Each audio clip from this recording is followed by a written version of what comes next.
Qishloq chetida 40 yildan beri tashlab qo'yilgan eski uy bor edi. Odamlar uyni nafas oladigan uy deb atardi. Chunki kechasi devorlari ichidan xuddi kimdir chuqur nafas olayotgandek ovoz chiqardi. Bir kuni Jasur do'stlariga isbot qilmoqchi bo'ldi. Bularning hammasi uydirma, dedi. U kechasi yolg'iz o'sha uyga kirdi. Ichkarisi chang, chirigan yog'och hidi. Pol taxtalari g'ichirlab turardi. Lekin eng g'alatisi uy ichi muzdek edi. Tashqarida yozning issig'i bo'lsa ham. Jasur zalga kirganda pol o'rtasida temir halqa ko'rdi. Halqani tortdi, pol ochildi. Pastga tushadigan tor qorong'i zinapoya.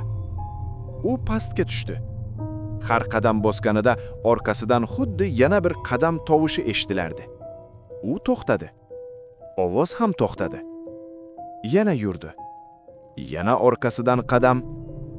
Lekin orqasiga qaramadi. Pastga tushgach, tor yerosti xonasi chiqdi. Devorlarda tirnalgan yozuvlar. Qarama. Nafas olmay tur. U ko'radi. Jasur kuldi.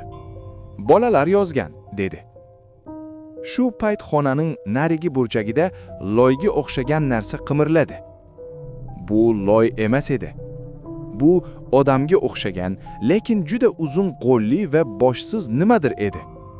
U nafas olayotgandi. Uy ichidagi nafas ovozi shu narsa ekan. Jasurning burniga sovuq havo urildi va devordagi oxirgi yozuvni ko'rdi. U orqangda turibdi. Jasur sekin orqasiga qaradi. Orqasida hech kim yo'q edi.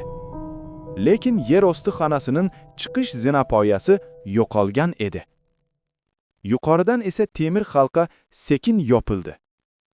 Qorong'ulik va nafas ovozi endi juda yaqin eshitilardi. Juda yaqin.